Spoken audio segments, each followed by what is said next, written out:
Om Shanti, Om Shanti. Very good morning to all of you. It is our pleasure to have here कि आज हम आप सबके बीच यहाँ पर हैं। आप सबका इतना व्यस्त समय सारे दिन में होता है और उसमें से आपने हमारे लिए जो थोड़ा सा समय निकाला, उसके लिए हम ब्रह्मा कुमारीज ईश्वरीय विश्वविद्यालय की तरफ से आप सबका तहे दिल से शुक्रिया अदा करते हैं। बहुत बहुत धन्यवाद। सबसे पहले मैं बताना चाहूँगा कि हम कहाँ से आए हैं। जैसे कि हम कहें, प्रजापिता ब्रह्मा कुमारीज ईश्वरीय विश्वविद्यालय एक ऐसी संस्था है जिसका हेडक्वार्टर माउंट आबू राजस्थान में है और इसका शुरुआत 1936 में हुआ प्रजापिता ब्रह्मा बाबा के द्वारा। और इसके बहुत सारे सेंटर्स, यहाँ तक कि 140 देशों में, रशिया, अमेरिका और अनेक अनेक देशों में इसके बहुत सारे सेंटर्स हैं। हमारा लक्ष्य क्या है? तो ब्रह्मा कुमारीज ईश्वरीय विश्वविद्यालय संसार के समस्त जितने भी देश हैं वहाँ जाकर के अनेक प्रकार से मनुष्य के मन को सही दिशा देने के लिए कार्य करता है। आज देखने में आता है कि सब कुछ होते हुए, हर प्रकार का बल होते हुए, एक बल नहीं रह गया, जो है मनोबल। आज हम यहाँ आए हैं, यहाँ के लिए भी कहा जाता है सीमा सुरक्षा बल। किसी के पास बहुत अच्छी बुद्धि होती है तो कहते हैं बुद्धि का बल। किसी के पास धन अच्छा होता है तो कहते हैं धन का बल। लेकिन देखने में आता है एक बल ऐसा है जो आज किसी में नहीं रहा, वो है अपने मन के विचारों को कंट्रोल करने का बल। दिन प्रतिदिन बहुत ज़्यादा फास्ट स्पीड होती जा रही है थॉट्स की। उन थॉट्स को कंट्रोल कैसे किया जाए? तो प्रजापिता ब्रह्मा कुमारीज ईश्वरीय विश्वविद्यालय में ये सिखाया जाता है। और साथ साथ हम मन को परमात्मा में कैसे लगाएं, क्योंकि जो सोर्स ऑफ एनर्जी है जिससे कि हम अपने मन को शक्तिशाली बना सकते हैं और उसे हर जगह चैनलाइज कर सकते हैं। आज जिस तरह से ये सूर्य अगर ना निकले तो संसार की कोई भी चीज़ कार्य नहीं कर सकती। एक सूर्य से कितनी सारी एनर्जी क्रिएट होती है, chemical energy, heat energy, light energy, और उसको हम अलग अलग तरीके से यूज़ करते हैं। इसी तरीके से वो परमात्मा जो ज्ञान सूर्य है वो एक है, और वो किस तरह से हमारे को शक्ति देता है, बल देता है, जिससे हम उसे अपने जीवन के हर एक वर्ग में यूज़ कर सकें। तो ब्रह्मा कुमारीज ईश्वरीय विश्वविद्यालय एक ऐसा विद्यालय है जहाँ बच्चे भी आते हैं तो बूढ़े भी आते हैं, जवान भी आते हैं, स्त्री भी आती है तो पुरुष भी आते हैं। यहाँ तक कि हर एक धर्म की आत्मा इस ईश्वरीय विश्वविद्यालय में आती है। हर एक कंट्री में इसका राजयोगा मेडिटेशन सेंटर खुला हुआ है। उसका लक्ष्य यही है कि कैसे मनुष्य के अंदर के विचारों को सही दिशा दी जाए, क्योंकि अगर सही दिशा नहीं दी जाएगी तो मन दिन प्रतिदिन गिरावट की ओर आएगा, जो कि आ चुका है। आज से 50 से 100 साल पीछे आप चले जाइए, लोगों के अंदर आंतरिक शांति, आंतरिक खुशी, आंतरिक प्यार कितना ज़्यादा था। लेकिन दिन प्रतिदिन ये गिरावट हो रही है। देश का विकास तो हो रहा है बाह्य तौर पर, लेकिन आंतरिक जगत पर कोई ध्यान नहीं दे रहा। और जब फाउंडेशन ही वीक होगा तो बिल्डिंग कितनी भी ऊंची क्यों ना खड़ी कर लो, गिरनी तो जरूर है।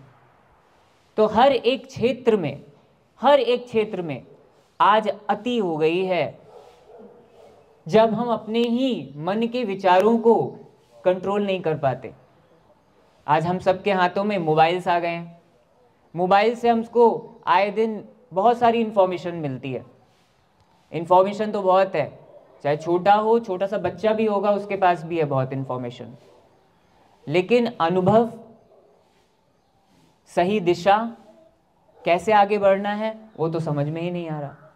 तो कोई भी वर्ग ऐसा नहीं रह गया, चाहे आप राजनीति देख लीजिए, क्या हाल हो रहा है आजकल संसद में, चाहे आप शिक्षा के लेवल पे देख लीजिए, बच्चों को स्ट्रेस होने लगा है। और युवाओं की आज की दशा आप देख सकते हैं कि हार्ट अटैक भारत में कितने ज़्यादा केसेस होते जा रहे हैं, जबकि हम सारा दिन अच्छा खा रहे हैं, अपनी सेहत का अच्छा ध्यान रख रहे हैं, आरओ का पानी पी रहे हैं, हर एक चीज़ वो कर रहे हैं जो कि हमारे सेहत के लिए ज़रूरी है। उसके बावजूद भी दिन प्रतिदिन ये बीमारियां बढ़ती क्यों जा रही हैं, इसका ध्यान क्यों नहीं रख रहे हैं। तो शारीरिक बीमारियों का भी मुख्य कारण मानसिक बीमारियां, मानसिक बल की कमी तो है। इसीलिए इन डिजीज को साइकोसोमैटिक डिसीज कहा जाता है, जो कि मन से उत्पन्न होती हैं। और पिछले 2 साल पहले हमने देखा कि कोरोना जैसा दुश्मन हमारे देश में घुस गया, क्योंकि कुछ ऐसे दुश्मन हैं जिनको तो आप हमारी रक्षा कर ही रहे हैं, उसके लिए तो हम आपके धन्यवाद करते ही हैं कि आज आप हमारी रक्षा उनसे करते हैं, तो आज हम अपने घरों में शांति से रह पाते हैं, अपने त्यौहार अच्छे से मना पाते हैं। लेकिन कुछ ऐसे दुश्मन हैं जो दिखाई नहीं देते, उनको कैसे कंट्रोल किया जाए। तो एक तो हो गए ऐसे जो कोरोना जैसे दुश्मन, जिसने सारे वर्ल्ड को ही घेर लिया। उसके जाने के बाद हार्ट अटैक्स की जो रेट है वो दिन प्रतिदिन बढ़ता चला गया। और उससे एक और गहरा दुश्मन है जो आज देश में बढ़ता जा रहा है, वो है डिप्रेशन, जिसकी आप सबको भी पता होगी। इस दुनिया में कोई मेडिसिन नहीं है डिप्रेशन की, सिर्फ और सिर्फ स्लीपिंग पिल्स ही दी जाती हैं। और डिप्रेशन कुछ और नहीं है, जब हम अपने निगेटिव और वेस्ट थॉट्स को कंट्रोल नहीं कर पाते, वही डिप्रेशन का रूप ले लेता है। तो दिन प्रतिदिन जब हम ये देखते हैं कि सब कुछ होते हुए, सारी सुविधाएं होते हुए, सब कुछ, हर प्रकार का सेल्वेशन होते हुए भी हमारी आंतरिक खुशी, जो कि सबसे बड़ा खजाना है, परमात्मा सिखाते हैं कि खुशी से बड़ा कोई खजाना इस संसार में है ही नहीं, वो कम क्यों होता जा रहा है। और भारत एक ऐसा देश है जहाँ इतनी ऋतुएं हैं,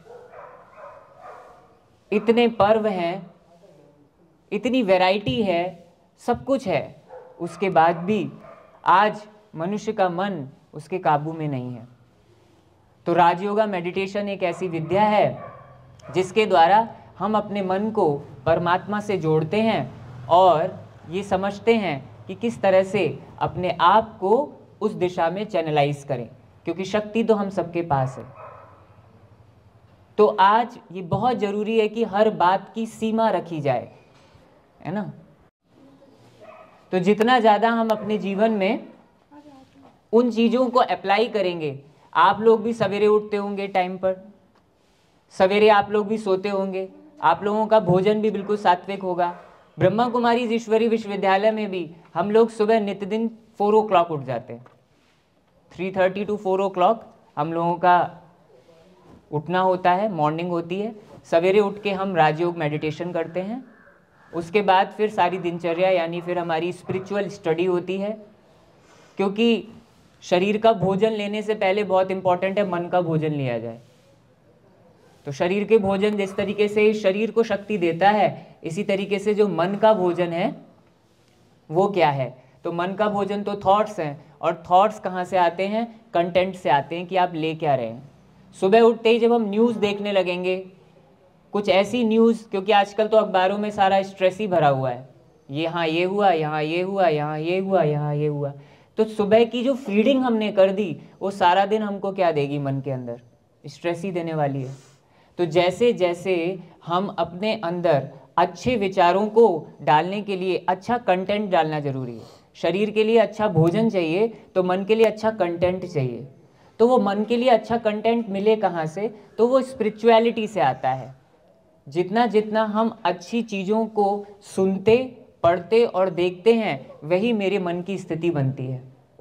मन की स्थिति को बनाने के लिए बहुत ज़रूरी है कि हम ध्यान दें कि हम क्या पढ़ रहे हैं, क्या देख रहे हैं और क्या सुन रहे हैं। तो मॉर्निंग में आफ्टर राजयोगा मेडिटेशन हमारी स्पिरिचुअल क्लास होती है, जिसमें हम ईश्वरीय महावाक्य सुनते हैं जो बहुत पावरफुल होते हैं, जो हमारे आत्मबल को बढ़ाते हैं।